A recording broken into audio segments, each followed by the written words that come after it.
안녕하세요. 저는 최근에 이혼하고 지금은 30대의 마지막을 보내고 있는 돌싱녀입니다. 제가 친정 부모님께는 알리지 않고 이혼을 했었는데 시간이 조금 지난 오늘에서야 친정 부모님께 사실대로 털어놨네요. 이제껏 혼자서 끙끙 앓았었는데 털어놓고 나니 이제야 10년 묵은 채증이 내려가는 기분이에요. 처음 제 이혼 소식을 들은 부모님은 당연히 충격받으신 표정으로 저를 쳐다보셨어요. 곧이어 이혼하게 된 이유를 말씀드리니 당장 시댁에 찾아가겠다고 노발대발을 하시더라고요. 맞습니다. 저는 답이 안 나오는 시댁 식구들 때문에 이혼을 하게 된 거예요. 지금부터 제가 왜 남편과 이혼을 할 수밖에 없었는지 그 이유를 여러분들께도 들려드리려고 해요.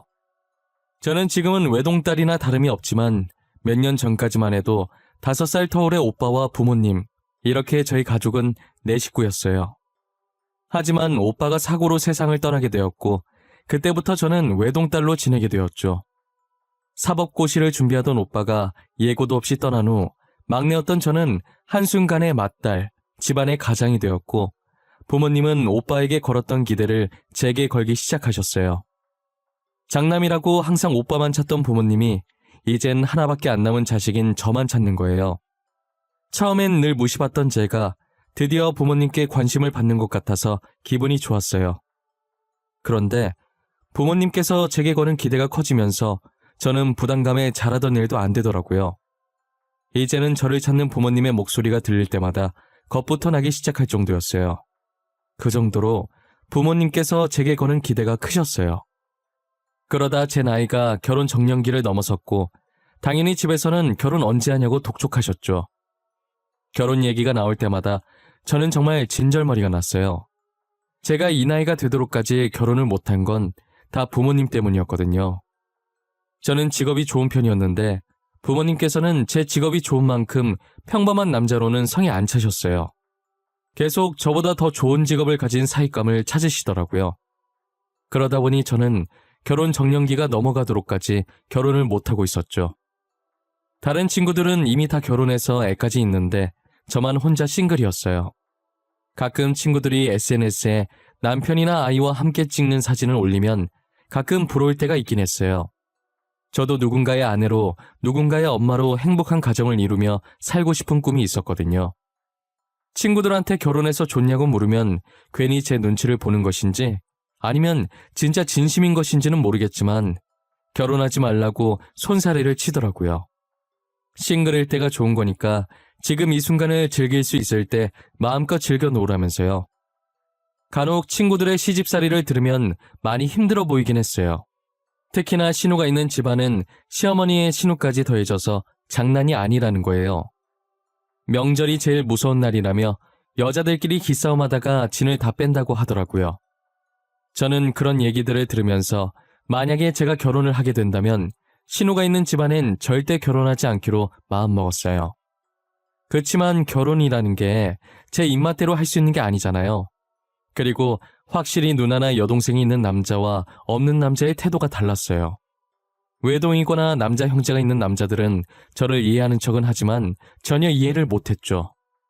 그런데 여자 형제가 있는 남자들은 눈치도 빨라서 제 표정이 조금만 달라져도 금방 눈치채고 알아서 제가 원하는 것을 척척 하더라고요. 그래서인지 제가 미래를 생각하며 만난 남자들은 다 여자 형제가 있었어요. 하지만 매번 부모님께서 마음에 안 들어 하셔서 결혼까지는 가지 못했죠. 저는 30 중반이 되어서 직장 동료의 소개로 만난 남자가 한 명 있었어요. 그 남자가 바로 제 남편이었는데요.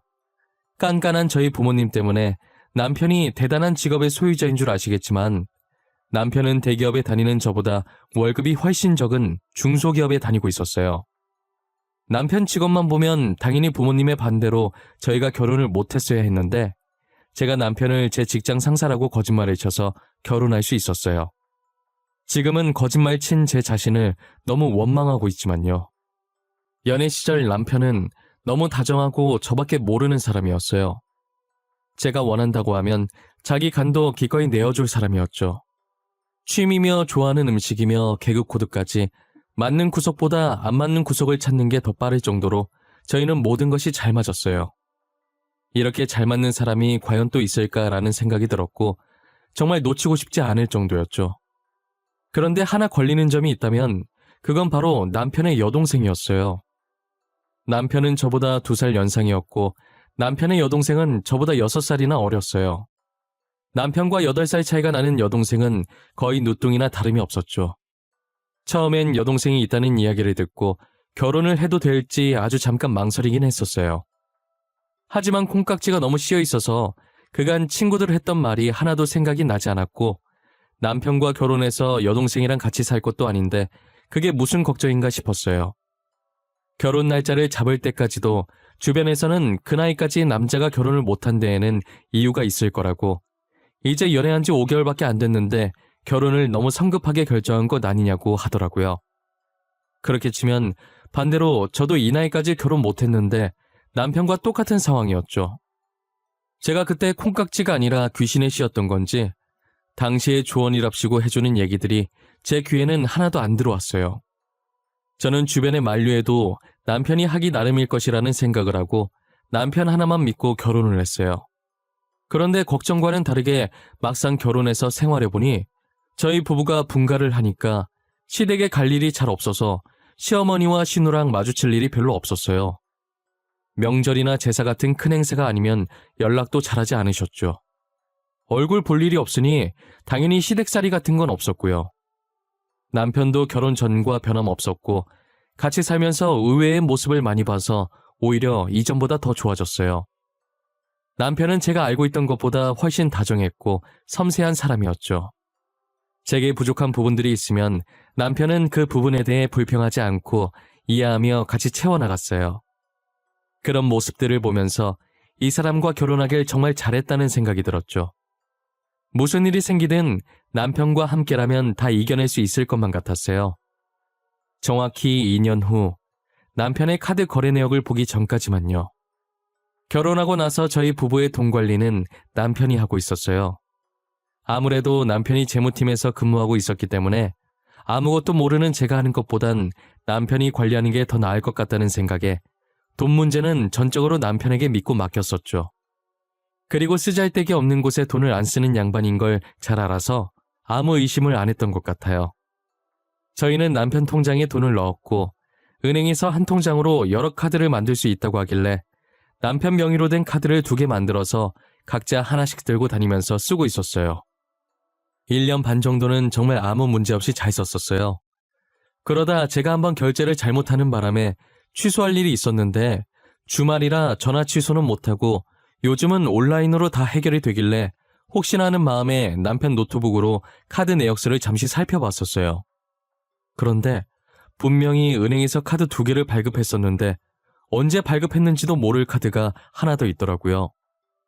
그 카드 내역서에는 누가 봐도 여자가 갈 법한 장소와 물건들을 산 내역이 찍혀 있었어요. 네일샵이며 마사지샵이며 거기다 성형외과까지 찍혀 있더라고요. 그리고 제가 가지고 싶었지만 비싸서 포기했던 여성용 화장품도 있었어요.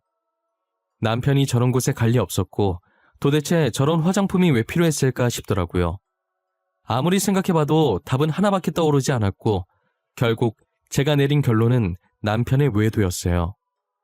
최근 들어서 퇴근도 늦어지는 것 같고 밤늦게 나가는 일들도 잦았었거든요. 남자들 결혼하면 변한다는 얘기를 수도 없이 들었지만 그게 제 남편일 줄은 몰랐어요. 이미 남편이 외도하고 있는 것으로 확정짓고 나니 화가 나서 머리가 아파오더라고요. 머릿속에서는 벌써 불륜 드라마 한 편 찍고 난리가 났었어요. 저는 남편만 믿었는데 이런 식으로 사람 뒤통수를 치니 배신감에 도저히 같이 살고 싶지 않더라고요. 저와 나누던 사랑을 다른 여자와도 나누고 있었다는 사실이 너무 소름 끼쳤어요. 남편과 이혼을 해야겠다는 마음을 먹고 카드 거래 내역서를 저장해서 제 폰으로 옮겼어요. 그리고 너무 괘씸한 나머지 안방으로 달려가 자고 있던 남편을 발로 밀어서 침대 밑으로 떨어뜨렸죠. 놀래라. 절벽에서 떨어지는 줄 알았어, 자기야. 아침부터 왜 그래?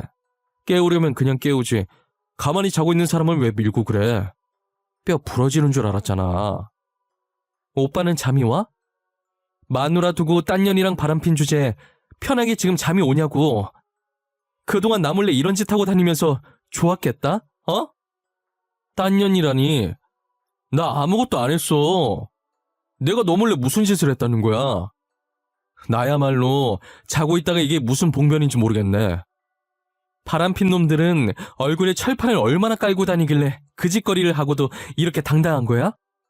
남자들 결혼하면 변한다더니 오빠도 똑같아. 꼴 보기 싫어. 내가 바람을 폈다고?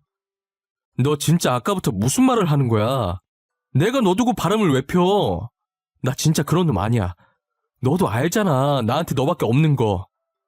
이래서 증거 없이 따지면 안 된다니까? 이거 똑똑히 봐. 당신이 외도했다는 증거니까. 당신 나 몰래 카드 만들어서 여자한테 갖다 바쳤더라?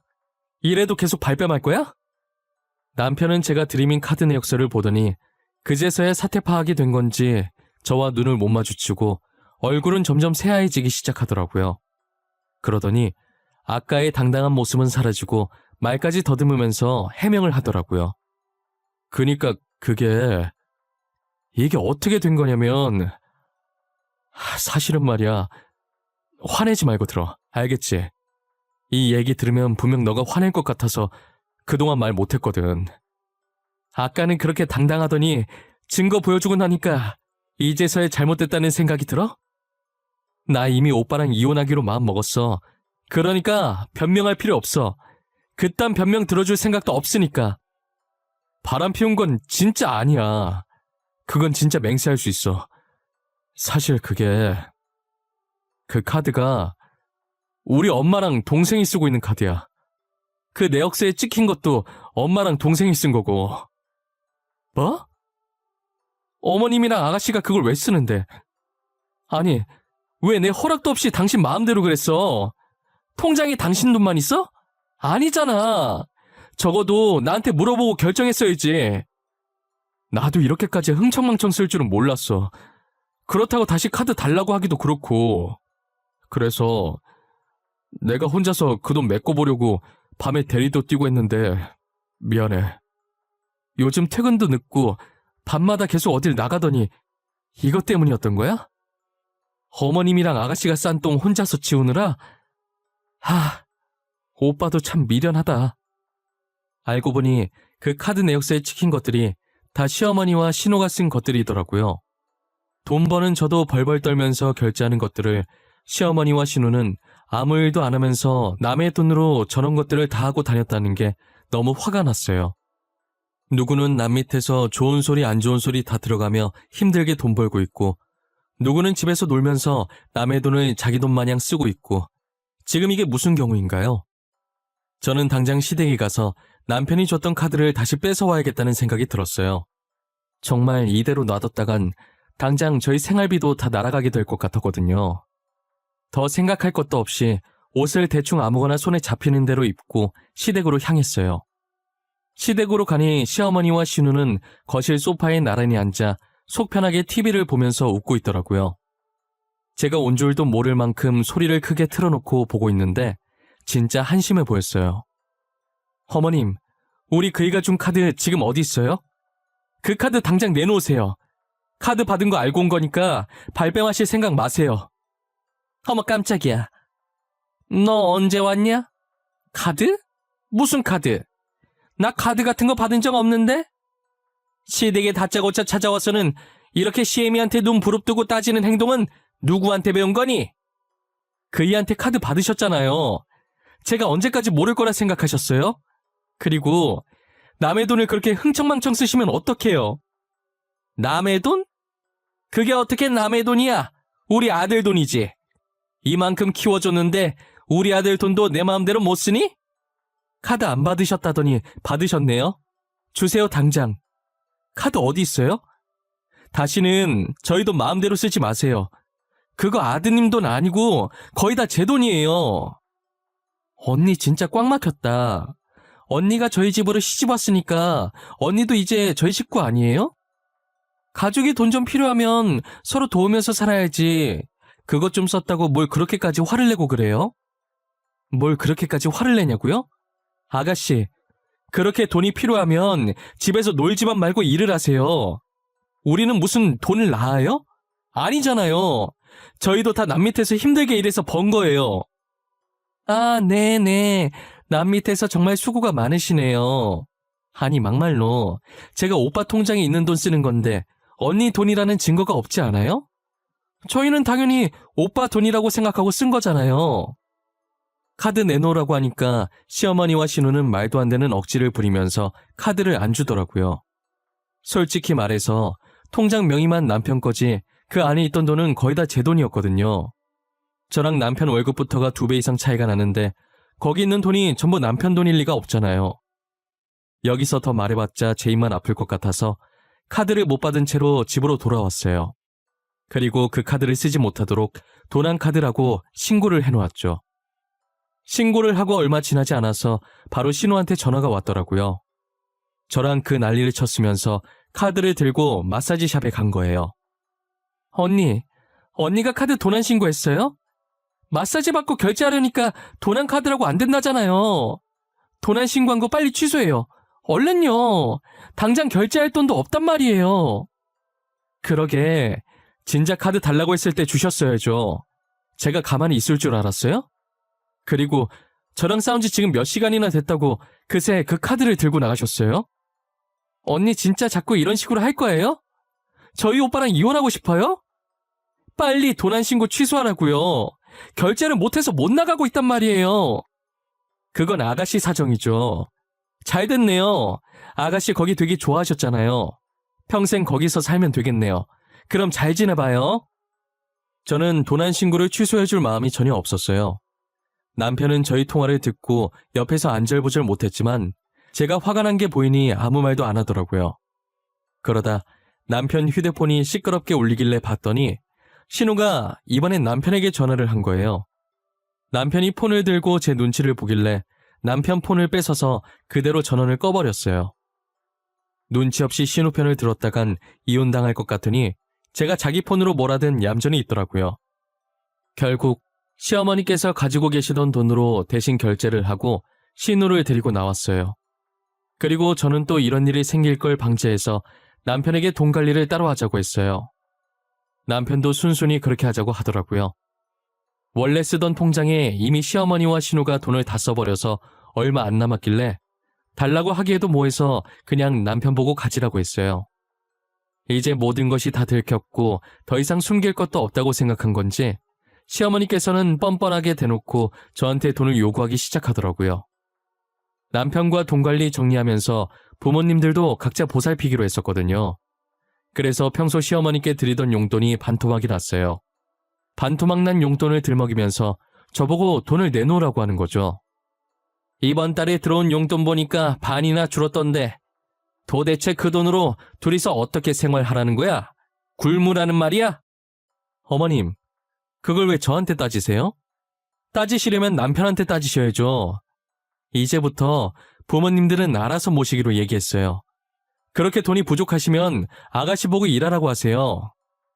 뭐? 이년 이거 시애미한테 말하는 싸가지 마라. 네가 뭔데 우리 귀한 딸한테 일하라 말아야? 그럼 아들은 안 귀하신가 봐요? 남편은 지금 어머님이랑 아가씨 사치스러움 때문에 낮에 회사 다니랴 밤엔 대리기사하랴 바쁘게 살고 있는데 안 불쌍하세요? 장남이면 어미와 동생 먹여 살리는 게 당연한 거지. 그게 뭔 대수라고. 다른 집 장남들도 지금 가족 먹여 살리느라 똥줄 빠지게 일하고 있어. 저는 시어머니의 태도를 보고 제 남편이 진짜 시어머니의 친아들이 맞는지 의심스러웠어요. 어떻게 저런 성품을 가진 사람한테 착한 남편이 태어난 건지 정말 의문이었죠. 시어머니께서 찾아오실 때마다 돈을 준 적은 단 한 번도 없긴 하지만 돈 못 받을 거라는 걸 알면서도 꾸준히 오셔서 제게 번 돈을 요구하시더라고요. 그러다 한 번은 시어머니께서 신우가 급하게 수술해야 하는데 당장 수술비 결제할 돈이 없어서 수술을 못하고 있다며 울면서 제게 전화를 하신 거예요. 일단 무슨 일 때문에 수술을 해야 하는지는 몰라도 너무 급해 보여서 돈을 몇백만 원 보내드리긴 했어요. 돈을 보내고 생각해봤는데 보통은 수술하고 입원 기간이 얼마나 될지 모르니 퇴원 수속할 때 수술비랑 입원비를 한 번에 결제하지 않나요? 계속 의심은 들었지만 진짜 아플 수도 있는 거니까 섣불리 따지고 들 수가 없었어요. 그래서 1시간 정도 고민하다가 남편에게 전화를 해서 슬쩍 떠봤어요. 오빠, 일하고 있었을 텐데 미안해. 다름이 아니고 아가씨 말이야. 아가씨 별일 없지? 잘 지내지? 갑자기 지연이는 왜? 걔야 늘 잘 지내지. 아까도 백화점 간다고 들떠있던데? 돈이 어디서 난 건지는 모르겠는데 지금 명품 가방 살 거라고 신났더라고. 몰래 알바라도 했나? 뭐? 백화점에 간다고 했다고? 언제 그랬는데? 아가씨랑 최근에 통화한 게 언제야? 아가씨 아픈 거 아니었어? 지연이 아프대? 어디 아프대? 난 그런 소리 전혀 못 들었는데. 잠깐 체했었나? 지금 통화 목록 보고 있는데 20분 전에 통화했네. 근데 그건 왜? 20분 전에 통화했다는 남편의 말에 대꾸도 안 하고 전화를 끊어버렸어요. 그리고 저는 퇴근하자마자 시댁으로 달려갔죠. 시댁에 갔더니 저를 맞이하는 건 수술받아서 병실에 누워있어야 할 신우가 떡하니 거실에서 고기를 구워 먹고 있는 모습이었어요. 그것도 명품 가방을 애기 다루듯이 애지중지 껴안으면서요. 주방에서 고기를 더 가지고 나오던 시어머니는 저를 보자마자 놀란 나머지 들고 있던 고기를 위로 던져서 바닥에 다 떨어뜨리시더라고요. 시어머니의 놀라는 소리에 신우도 고기를 입에 넣으려고 하다가 저희 쪽을 쳐다봤고 저와 눈이 마주치자마자 젓가락을 떨어뜨리더라고요. 일단 저는 아무 말도 하지 않았고 휴대폰을 들어서 남편에게 당장 시댁으로 오라고 했어요. 남편이 시댁으로 오는 동안 셋은 그 자리에서 누구 하나 움직이지 않고 어색한 기류만 흐르고 있었어요. 그러다 신우는 들고 있던 명품 가방을 조용히 다시 종이백에 넣더라고요. 유진아, 무슨 일이야? 나 왜 오라고 한 거야?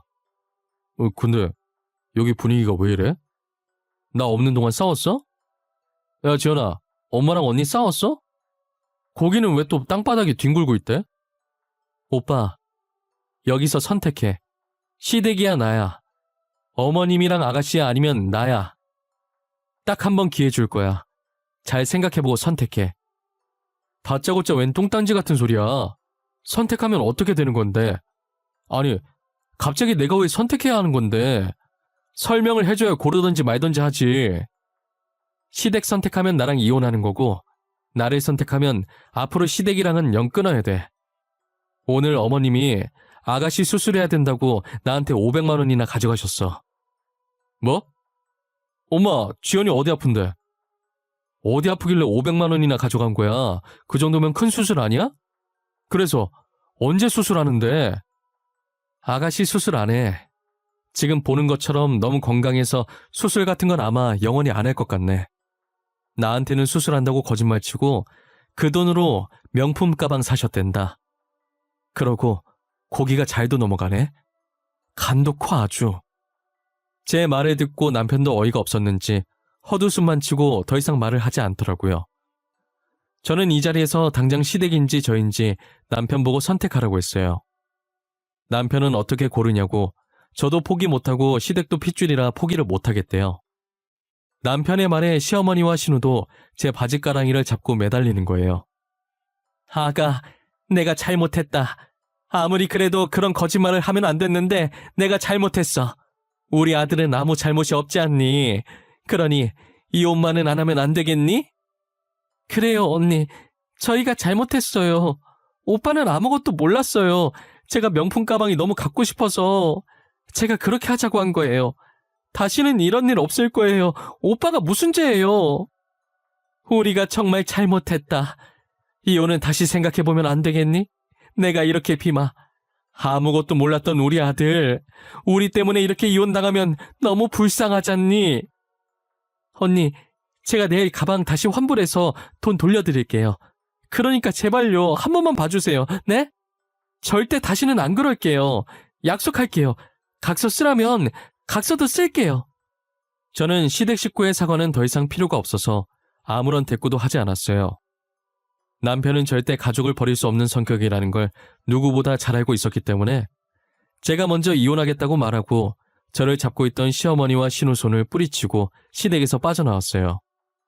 저는 곧장 집으로 갔고 제 짐을 다 챙겨서 일단 당분간만 친구 집에서 살기로 했어요. 날이 밝는 대로 이혼 소송을 하러 갔어요. 처음 발견했던 남편의 카드 명세서와 시어머니와 통화했던 것, 그리고 돈 보낸 내역까지 증거로 제출했어요. 업무 특성상 제 휴대폰으로 전화하면 자동으로 녹음이 되게 설정해놨었기 때문에 시어머니와 통화했던 것이 다 녹음되어 있었죠. 그리고 남편한테 시댁에 오라고 했을 때도 전화를 끊자마자 휴대폰에 있던 녹음 기능을 이용해 시댁에서 나눈 대화들도 다 녹음을 해놔서 그것도 같이 증거로 제출했어요. 이혼 소송이 생각보다 오래 걸리지 않았던 것 같아요. 제가 제출한 증거물을 확인하더니 남편 쪽에 유책 사유가 있다고 판결을 내렸고, 남편은 저한테 위자료와 시댁에 뜯겼던 돈을 배상해야 했어요. 하지만 당장 제게 줄 돈이 없어서 결국 남편의 월급을 압류했죠. 아직까지도 매달 남편에게 위자료를 나눠서 받고 있어요. 벌써 이 일도 3달 전 일이 됐네요. 시간이 어쩜 이리도 빨리 가는지 모르겠어요. 저는 3달 동안 친구에게 생활비를 반 보태면서 생활하다가 드디어 오늘 본가로 돌아갔네요.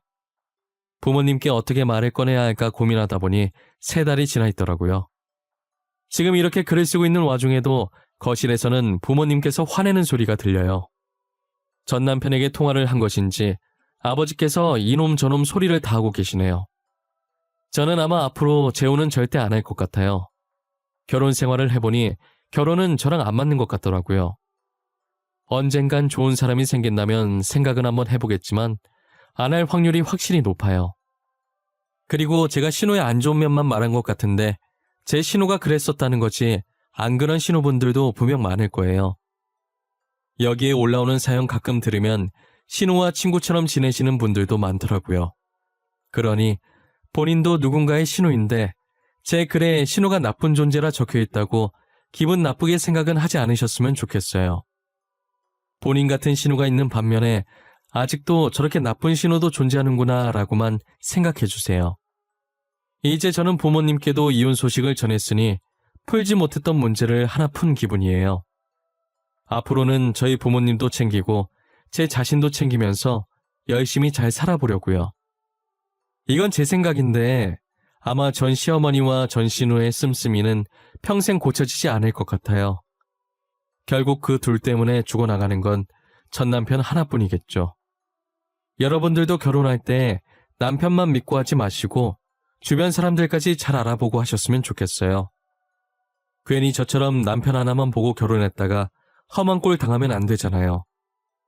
둘이 좋아서 하는 게 결혼인 건 맞지만 경험해보니 둘만 좋다고 다 되는 건 아니더라고요. 뭐든 신중해서 나쁠 건 없으니까 충분히 시간을 두고 뭐가 현명한 선택인지 잘 판단하시길 바래요. 이왕 결혼하는 거 남편과 죽을 때까지 잘 사는 게 좋잖아요. 지금까지 제 긴 이야기를 들어주셔서 감사하고 늘 건강하세요. 저는 여러분들의 앞길을 늘 응원하고 있겠습니다.